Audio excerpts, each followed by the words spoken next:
Pressure is going up, volume is rising, you are suspecting dissection. How do you suspect a dissection? One is obviously you are facing this thing. What are the other things that could make you think that you have a dissection? Now, there may be bluish colored aorta. Something else? Very often bluish is a little difficult to appreciate in the things that subadventitial hematoma. Hematoma. Subadvent.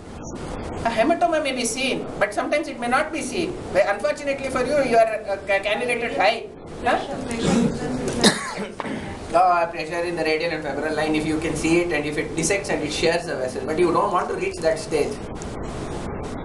Anything else? The purse strings can start bleeding. If you see bleeding purse strings and around the aorta, think dissection. If there is a bluish discoloration, again think dissection. But most of it, how do you prevent this from happening? Is there something that you know that you are not murally placed it?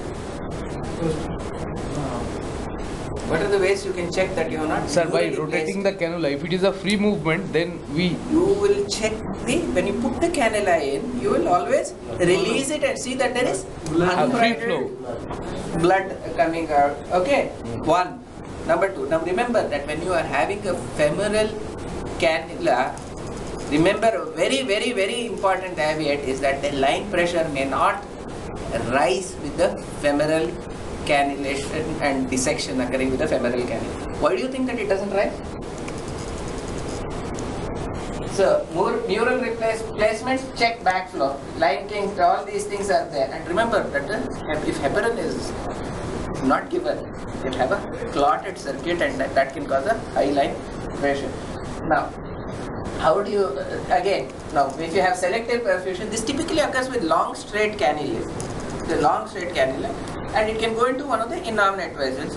How do you recognize it? You can see that's why you always, where you place the cannula, the rule is you check both carotid pulses. Then what happens if you go on bypass?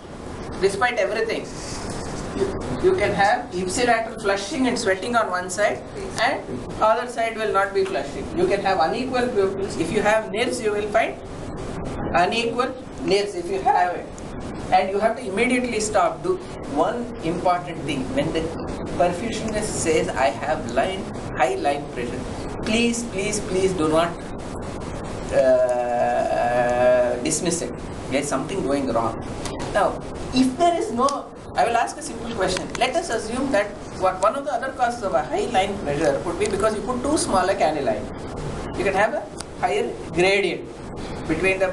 So what? I can always run. What is the narrowest point of the CPB circuit? Tip of the aortic canal. So it is the place where you are going to get a gradient.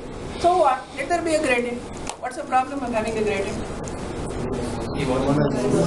One is hemolysis, then two Spallation. What? Spallation.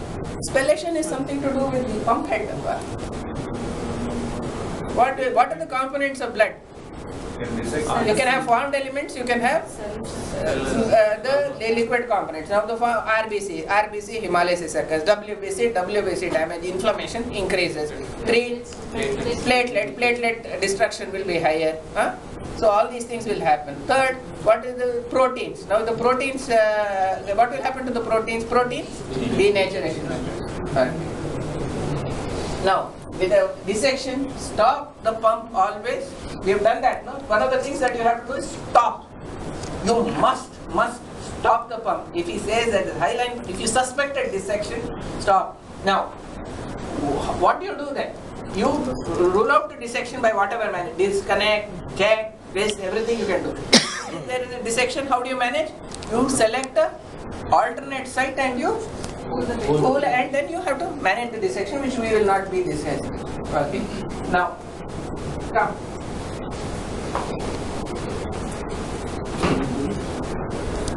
Okay, one volunteer come, please.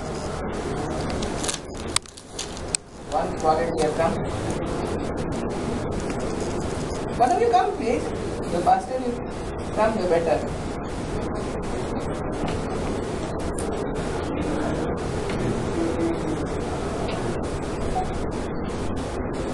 Clamp it in. Okay, so we are going on bypass.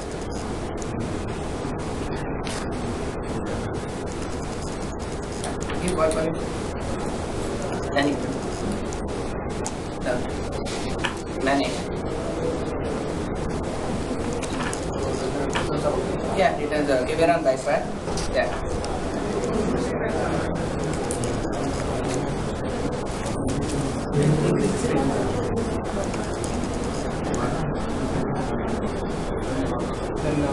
He's on full floor. He's losing his level. Okay. Losing the level. Manage. Yeah. Losing. Stop the pump. Every time stop the pump. Okay, you can adjust the venous cannula. What? Snare the cannula. It worsened.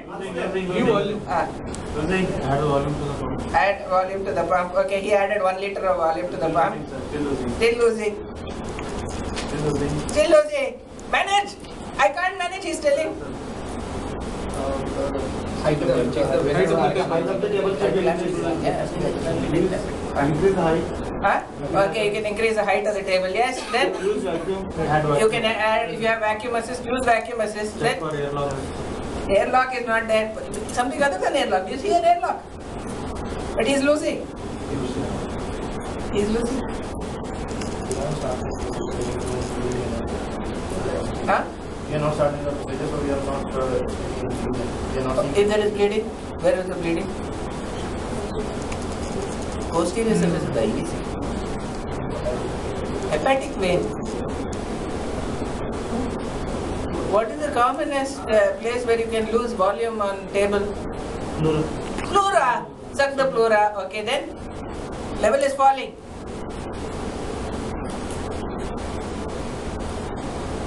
What are the other possibilities? No. You're on bypass. Revenue start not to be over. Everything is over. What are the other possibilities? He's running really low. No, you can't. Check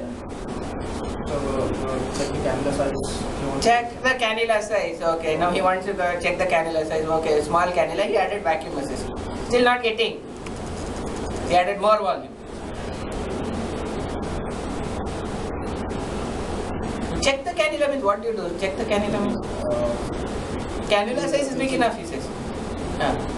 What? Check the cannula means what do you do? Check the cannula. So any pericannula plates? No. You're bypass what pericannula? Impinging of the tip of the cannula. Where? All of the. Reduce the pressure. How do you reduce the pressure?